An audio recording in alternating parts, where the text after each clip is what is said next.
اگر آپ کو میری یہ ویڈیو پسند آئے تو like, comment and share, subscribe کرنا مت بھولیے۔ خراسان کی اگلی ایپیسوڈ کی طرف بڑھتے ہیں۔ حدید نے ان لوگوں پر نفسیاتی حملہ بڑی کامیابی سے کیا تھا، لیکن حقیقت کچھ اور تھی۔ وہ ان دونوں کے بارے میں اس سے زیادہ نہیں جانتا تھا کہ ان میں سے ایک کا نام یوسف ہے۔ اگرچہ حدید ان دونوں سے خاصا آگے چلا جا رہا تھا اور ان دونوں کا خیال تھا کہ ان کی آوازیں اس تک نہیں پہنچ رہی ہوں گی، لیکن ان کا خیال غلط تھا۔ حدید نے ان کی تمام گفتگو سن لی تھی۔ یہی تو کتیبہ کے جاسوسوں کا کمال تھا کہ وہ ہوا کے ساتھ اٹھنے والی سرگوشیوں کو بھی سن لیتے تھے۔ حدید نے یوسف اور اس کے ساتھی پر نفسیاتی حملہ تو کر دیا تھا، لیکن اس نے اس طرح سے ہوا میں تیر چلایا تھا، مگر یہ تیر عین نشانے پر لگا تھا۔ اس کے نتیجے میں یوسف اور اس کے ساتھی نے، جس کا نام ہشام تھا، ضروری معلومات حدید اور طلحہ کو دے دی۔ حدید اور اس کے ساتھیوں نے یہ معلومات یوسف اور ہشام سے لے تو لی تھی، لیکن وہ آنکھیں بند کر کے ان پر یقین نہیں کر سکتے تھے۔ کوئی بھی قدم اٹھانے سے پہلے ان معلومات کی تصدیق کرنا انتہائی ضروری تھا۔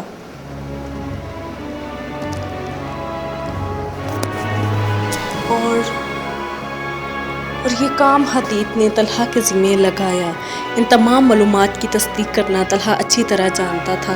اس مقصد کے لیے ان لوگوں کا اپنا انتظام تھا۔ شام سے پہلے طلحہ ان تمام معلومات کی تصدیق کر چکا تھا۔ یہ تمام معلومات درست تھی۔ یوسف اور ہشام نے انہیں ذرا بھر دھوکہ دینے کی کوشش نہیں کی تھی۔ یہ شاید حدید کی باتوں کا اثر تھا۔ ان معلومات کی تصدیق کے بعد اگلا مرحلہ یہ تھا کہ ان تمام معلومات سے فائدہ اٹھایا جائے۔ اس مقصد کے لیے ان تینوں نے ایک منصوبہ ترتیب دیا۔ یہ منصوبہ انہوں نے اسی رات ترتیب دے لیا تھا، لیکن اس پر عمل چند دن بعد کرنا تھا۔ انہوں نے جو غیر منصوبہ بنایا تھا، اس کے مطابق حدید کو قاصد کے روپ میں برمک کے متعلق لوگوں تک پہنچنا تھا۔ ایسا کرنا اگرچہ بالکل بھی ٹھیک نہیں تھا، لیکن اس کے علاوہ ان لوگوں کے پاس کوئی دوسرا راستہ بھی نہیں تھا۔ یہ پہلے ہی بیان ہو چکا ہے کہ حدید کس طرح ان لوگوں تک پہنچا تھا۔ وہاں اس نے پہلے رومال کے ذریعے اپنی شناخت کروائی تھی اور پھر وہ برمک کے آدمیوں کو بغیر کسی شک میں ڈالے واپس بھی آ گیا تھا۔ برمک کے آدمیوں سے ہونے والی اس ملاقات میں اگرچہ حدید کو کوئی اہم معلومات تو نہیں ملی تھی، لیکن اس کا فائدہ یہ ہوا تھا کہ باغیوں کے گروہ کے اہم افراد منتظر عام پر سامنے آ گئے، یعنی کہ منظر عام پر آ گئے۔ اب حدید اور اس کے ساتھی بہت کچھ کر سکتے تھے۔ یہ بلخ کی ایک حویلی تھی۔ حویلی اتنی بڑی تھی کہ پورا محل لگتا تھا۔ اس کو باہر سے دیکھنے سے ہی اندازہ ہو جاتا تھا کہ یہاں کوئی بہت بڑی حیثیت والا شخص رہتا ہوگا۔ اگرچہ یہ حویلی آبادی سے ایک طرف ہٹ کر تھی، لیکن خوبصورتی میں شہر کی کوئی دوسری عمارت اس کا مقابلہ نہیں کر سکتی تھی۔ یہ حویلی بلخ کی فوج کے سپہ سالار، اس کو بلخ کے اعلیٰ حکام کی نظر میں جو حیثیت حاصل تھی، اس میں حیثیت کا بھرم رکھنے کے لیے اس نے یہ حویلی بنوائی تھی۔ اس دن اس حویلی میں سرشام ہی بہت گہما گہمی نظر آ رہی تھی۔ ایسے لگتا تھا جیسے کوئی دعوت ہو، لوگ آ رہے تھے اور وقت گزرنے کے ساتھ ہی گہما گہمی میں اضافہ ہو رہا تھا۔ تقریباً تمام مہمان آ چکے تھے، لیکن سپہ سالار جس کا نام لبید تھا کچھ بے چین نظر آ رہا تھا۔ اس کی نگاہوں میں موجود بے چینی سے اندازہ ہوتا تھا جیسے وہ کسی کا انتظار کر رہا ہو۔ پھر اس کی نظر جیسے ہی پڑی وہ اس کی طرف بڑھ گیا۔ مزنی بلخ کے امیر کا نام تھا۔ اس دعوت میں اس کی آمد سے پتہ چلتا تھا کہ یہاں بہت اہم لوگوں کو مدعو کیا گیا ہے اور یہ دعوت بھی کسی خاص مقصد کے لیے ہے۔ برمک ابھی تک نہیں آیا۔ لبید نے مزنی کے پاس پہنچ کر کہا، چند دن پہلے لبید اور مزنی کو برمک کی طرف سے پیغام ملا تھا کہ وہ بلخ آ رہا ہے۔ اگرچہ یہ پیغام اچانک تھا، لیکن لبید اور مزنی جانتے تھے کہ برمک اسی طرح اچانک بلخ آئے گا، کیونکہ ان کی بغاوت کی کامیابی کا انحصار اس بات پر تھا کہ وہ لوگ اپنی مصروفیات کو خفیہ رکھیں۔ مقررہ دن لبید نے اپنی حویلی میں ایک دعوت کا انتظام کیا تھا، لیکن یہ دعوت کم اور جشن زیادہ تھا، اور اب وہ لوگ بے چینی سے برمک کی آمد کا انتظار کر رہے تھے۔ اس نے آج آنے کا وعدہ تو کیا تھا، مزنی نے جواب دیا، میں بھی اسی کا انتظار کر رہا ہوں۔ جو ہی مزنی کی بات ختم ہوئی، ایک ملازم نے آ کر لبید کے کان میں بتایا کہ امیر نوبہار برمک آ گیا ہے۔ یہ سنتے ہی لبید کا تنا ہوا چہرہ کھل اٹھا اور اس کے ساتھ ہی وہ اور مزنی برمک کے استقبال کے لیے کھڑے ہو گئے۔ برمک کی آمد سے گویا محفل میں جان پڑ گئی تھی۔ اس روز کے مہمانوں میں برمک کو خاص اہمیت حاصل تھی۔ اس کے علاوہ قلعہ دار بھی اس محفل میں شامل تھے۔ ان مہمانوں کو حویلی کے ایک بڑے کمرے میں بٹھا دیا گیا تھا۔ کمرے کے ایک طرف مغنیاں دف کی تھاپ پر مخصوص انداز میں عربی گیت گا رہی تھی۔ ان گیتوں کا سلسلہ برمک کی آمد پر رک گیا تھا، لیکن جو ہی وہ مہمانوں کے درمیان بیٹھا یہ سلسلہ دوبارہ شروع ہو گیا۔ لبید جو برمک کے ایک طرف بیٹھا تھا اس کی طرف جھکا اور آہستہ سے بولو، کہو پسند آیا ہمارا یہ رنگ؟ اس کے ساتھ ہی اس کی آنکھوں سے مغنیاں کی طرف اشارہ کیا۔ ایسے کرتے ہوئے اس کے چہرے پر مسکراہٹ نمودار ہو گئی تھی۔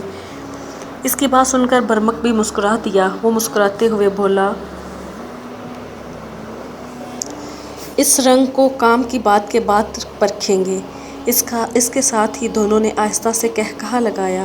اب ان کی گفتگو میں مزنی بھی شریک ہو چکا تھا، مزنی جو کہ برمک کے دوسری طرف بیٹھا ہوا تھا۔ اے برمک، سنا ہے تیری بیوی بھی تیرے ساتھ آئی ہے؟ ہاں، برمک نے جواب دیا، اس وقت وہ زنان خانے میں ہے۔ اسے ساتھ لانے کا مقصد؟ مزنی نے کہا، دیکھو مزنی، تجھے معلوم ہے میں کوئی کام سوچے بغیر نہیں کرتا۔ برمک نے آہستہ سے کہا، کل جب ہمارا کام مکمل ہو جائے گا تو اس وقت بھی تو ہمیں یہاں ہی آنا پڑے گا۔ میں یہاں اس لیے آیا ہوں کہ اسے یہاں ہی چھوڑ جاؤں، اور جب ہم اپنے منصوبے میں کامیاب ہو جائیں گے تو میں بھی یہاں آ جاؤں گا۔ یہ کہتے ہوئے برمک کی آواز بہت آہستگی ہو گئی تھی۔ اس نے یہ بات تقریباً سرگوشی کے انداز میں کہی تھی، اس لیے مزنی کو اپنا کان برمک کے منہ کے ساتھ لگانا پڑا۔ وہ تینوں بظاہر تو محفل میں مکمل طور پر شریک نظر آ رہے تھے، لیکن وہ اس سے قطعی طور پر لا تعلق تھے۔ اس بات کو قلعے دار نے محسوس کیا جو ان سے کچھ فاصلے پر بیٹھا تھا۔ اس نے اس بات کو محسوس کر لیا لیکن اس کی وجہ نظر انداز کر دیا، کیونکہ وہ جانتا تھا کہ برمک لبید اور مزنی کا بڑا گہرا دوست تھا۔ لیکن برمک کی آج اچانک آمد اس کی سمجھ میں بالاتر تھی، لیکن اس نے اس پر زیادہ غور کرنا مناسب نہ سمجھا، اور کچھ دیر بعد وہ دوبارہ محفل کی گہما گہمی میں کھو گیا۔ باتیں کرتے کرتے لبید کی آنکھوں کو بے چینی صاف جھلکنے لگی۔ کچھ دیر تو اس نے اپنی حالت کو چھپائے رکھا، لیکن آخر کار اس سے رہا نہ گیا۔ اس نے برمک کو کہا، میں نے اپنے 2 آدمیوں کو خاص کام سے بھیجا تھا، لیکن ان دونوں ابھی تک واپس نہیں آئے۔ تم نے کن کو بھیجا تھا؟ برمک نے سوال کیا۔ برمک نے یہ نہیں پوچھا کہ وہ خاص کام کیا ہے، کیونکہ وہ جانتا تھا کہ یہ خاص کام کیا ہو سکتا ہے۔ اس کی بجائے اس نے صرف ان آدمیوں کے نام پوچھے تھے جنہیں لبید نے بھیجا تھا، اور جواب میں لبید نے ان 2 آدمیوں کے نام بھی بتا دیے تھے۔ فکر نہ کرو، دونوں ہوشیار ہیں، آ جائیں گے، برمک نے کہا۔ کچھ دیر اور گزری تھی کہ ملازموں نے آ کر اطلاع دی کہ کھانا لگایا جا چکا ہے، لہٰذا سب مہمانوں کو طعام گاہ تک لے جایا گیا۔ طعام گاہ کی طرف جاتے ہوئے لبید اور قلعہ دار کے ساتھ ہو گیا اور آہستہ سے بولا، کھانے کے بعد تھوڑا رکیے گا، کچھ دیر بعد یہاں ایک اہم اجلاس ہونے والا ہے۔ جواب میں قلعہ دار نے صرف سر ہلا دیا۔ وہ جانتا تھا کہ برمک کی آمد پر اس قسم کے اجلاس ہوتے رہتے تھے۔ کھانے کے بعد سب آہستہ آہستہ جانے لگے اور محفل کی رونقیں ماند پڑ گئی۔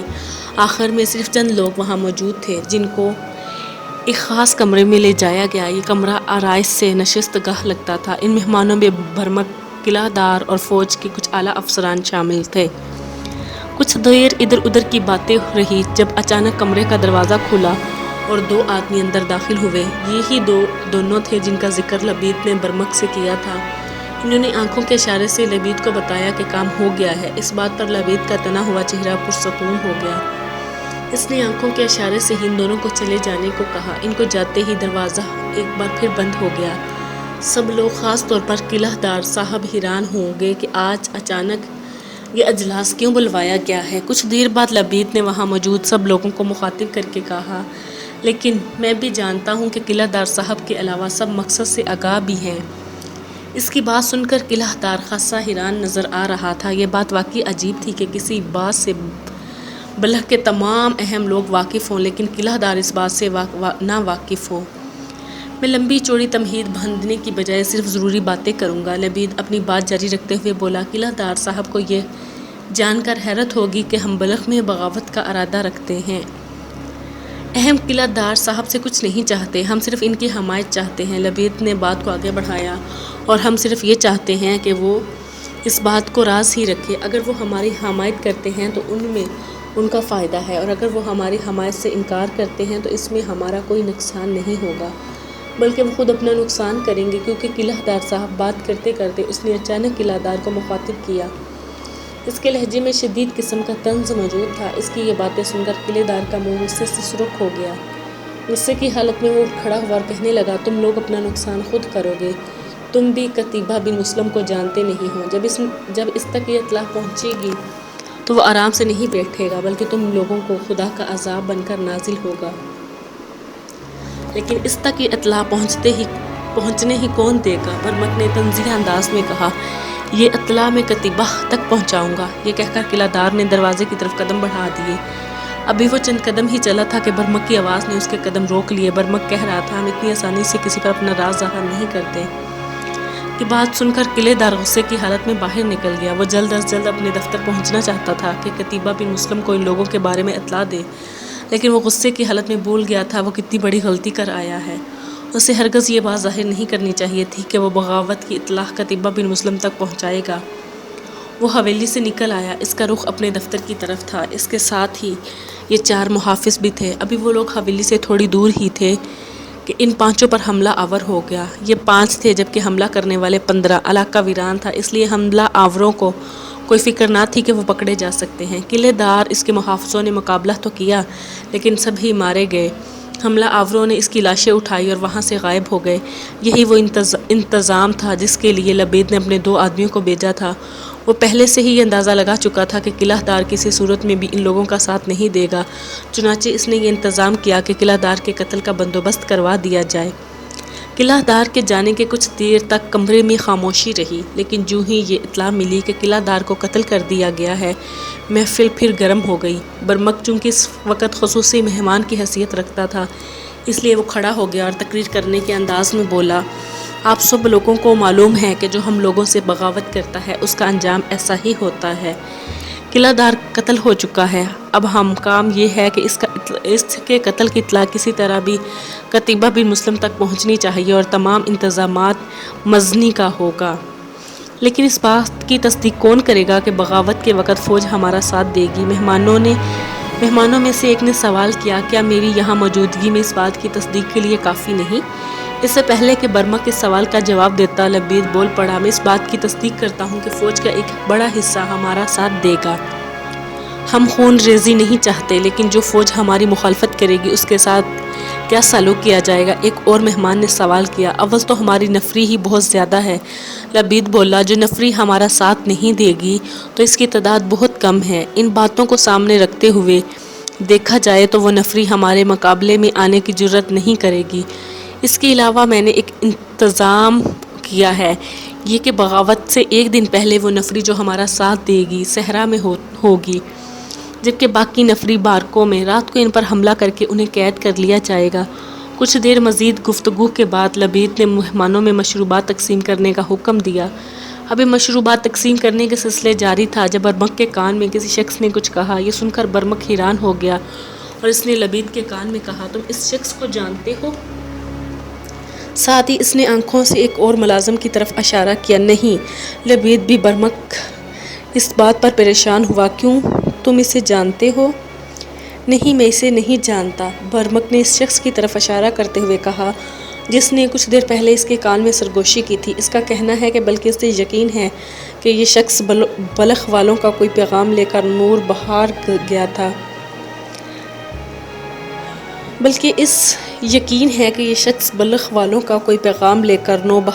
اور وہاں یہ خط اس شخص اس سے ملا تھا، بلکہ اس نے یہ پیغام اسی کو دیا تھا۔ کیا مطلب ہے تمہارا؟ مزنی نے حیرت سے پوچھا۔ وہ بھی اس گفتگو میں شریک ہو چکا تھا۔ میرا مطلب ہے کہیں نہ کہیں کوئی گڑبڑ ہو گئی ہے، شاید ہمیں اس ملازم کو غائب کروانا پڑے۔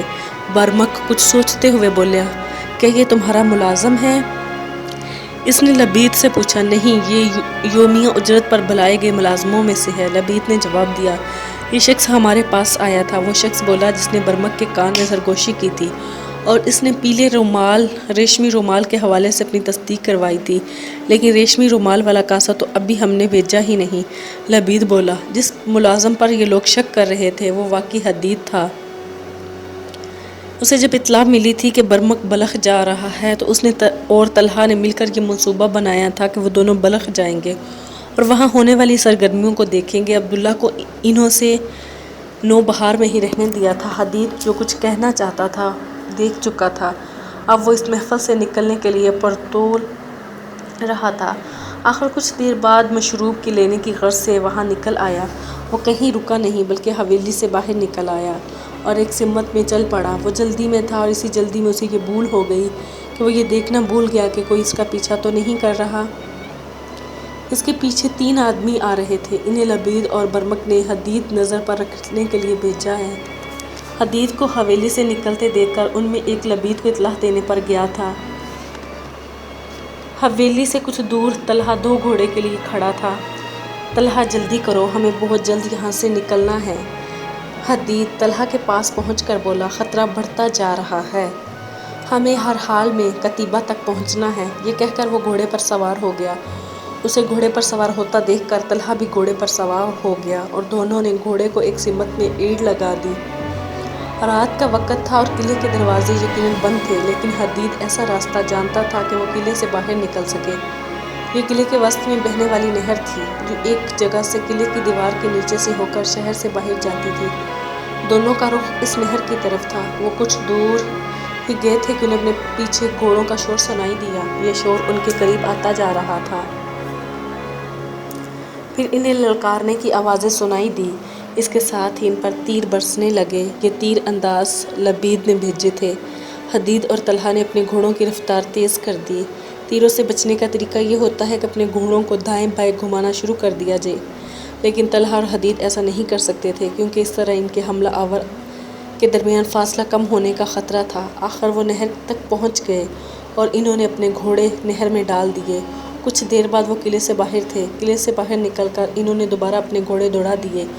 اب ان کا رخ جہاں قتیبہ بن مسلم موجود تھا۔ حدید کو طلحہ کی آواز سنائی دی، میں تمہارا ساتھ نہیں دے سکوں گا۔ حدید اس بات پر چونکا لیکن اس نے اپنا گھوڑا روکا نہیں۔ کیا مطلب ہے تمہارا؟ اس نے گھوڑا طلحہ کے گھوڑے کے پہلو میں کر لیا تھا۔ وہ اندھیرے میں اندازہ لگا چکا تھا جیسے طلحہ ایک طرف کو جھک کر گھوڑے پر بیٹھا ہو۔ مجھے تیر لگ چکا ہے اور اب میرا بچنا مشکل ہے۔ تم جتنی جلدی ہو سکے قتیبہ بن مسلم تک پہنچ جاؤ اور میری فکر نہ کرو، میں تمہارا ساتھ نہیں دے سکوں گا۔ طلحہ کو بولنے میں مشکل پیش آ رہی تھی، میں تمہیں کس طرح اکیلا چھوڑ سکتا ہوں؟ حدید نے طلحہ سے کہا، ہمت کرو، ہم دونوں ہی قتیبہ تک پہنچ جائیں گے، تم ہمت کرو میرے دوست۔ قتیبہ بن مسلم اپنے دفتر میں موجود تھا۔ جب اسے اطلاع ملی کہ بلخ سے ایک جاسوس کوئی اہم خبر لے کر آیا ہے، اس کے ساتھ ایک آدمی کی لاش بھی ہے، یہ سب خبر سن کر قتیبہ نے اس شخص کو فوراً اندر بلا لیا۔ وہ حدید تھا، اس کے ساتھ طلحہ کی لاش تھی۔ طلحہ راستے میں ہی مر گیا تھا، میرا نام حدید ہے۔ حدید نے اندر داخل ہوتے ہوئے کہا، لگتا ہے تم کوئی اچھی خبر نہیں لے کے آئے۔ قتیبہ نے حدید کا تھکا ہوا چہرہ دیکھ کر کہا۔ اس کے ساتھ ہی اس نے یہ حکم بھی دیا کہ حدید کو کھانا کھلانے کا انتظام کیا جائے، کیونکہ وہ اندازہ لگا چکا تھا کہ حدید کئی دن سے بھوکا پیاسا سفر کرتا رہا ہے۔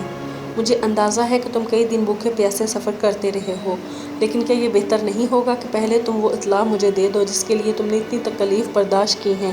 قتیبہ بن مسلم نے حدید سے کہا، بلخ میں بغاوت کی چنگاریاں پھوٹ پڑی ہیں اور شاید اب ان لوگوں نے وہاں بغاوت کر بھی دی ہو۔ حدید بولا، اس کی اطلاع اگرچہ پریشان کن تھی لیکن اس سے قتیبہ کے چہرے پر کوئی خاص تبدیلی رونما نہیں ہوئی۔ ایسا محسوس ہوتا تھا جیسے اسے پہلے ہی سے اس بات کا علم ہو کہ بلخ میں بغاوت ضرور ہوگی۔ اس نے حدید سے مزید کچھ پوچھنے کی بجائے اسے خادم کے ساتھ بھجوا دیا تاکہ وہ کھانا کھا کے آرام کر سکے۔ حدید کو بھجوا کر اس نے ہنگامی طور پر فوج کے اعلیٰ افسران کا جلسہ بلوا لیا۔ جب سب لوگ اکٹھے ہو گئے تو قتیبہ نے انہیں صورتحال سے آگاہ کیا، ہم لوگ سلطنت اسلامیہ کی حفاظت اور توسیع کے خواہش مند ہیں، لیکن ہمارے اپنے ہی ہماری راہ میں رکاوٹ ڈال رہے ہیں۔ قتیبہ بن مسلم کہہ رہا تھا، مجھے اطلاع ملی ہے کہ بلخ میں بغاوت ہو گئی ہے، میرے پاس بہت کم وقت ہے، جتنی جلدی ہو سکے فوج تیار کرو، باقی ضروری احکامات تم سب کو ساتھ ساتھ ملتے رہیں گے۔ مزید کچھ بحث اور گفتگو کے بعد اجلاس برخاست ہو گئی۔ کچھ دن فوج کو تیاری کرنے میں لگ گئے۔ آخر ایک دن قتیبہ نے فوج کوچ کا حکم دیا۔ فوج کے اگلے حصے میں جو دستے تھے ان کا سالار زرار بن حسین کے دستے فوج کا ہراول تھا۔ قتیبہ کی فوج میں کچھ رضاکار دستے بھی تھے۔ یہ لوگ انفرادی جنگ کے تو ماہر ہو سکتے تھے، لیکن لشکر کی شکل میں لڑنے سے ناواقف تھے، کیونکہ لشکر کے حصوں کو سالاروں کے حکم کے مطابق لڑنا پڑتا ہے، پینترے بدلنا اور حملہ کرنا ہوتا ہے۔ اس کا حل کتیبہ نے یہ نکالا کہ ہر 10 افراد پر ایک تجربہ کار موجود مامور کر دیا، جوان افراد کو لڑا سکے۔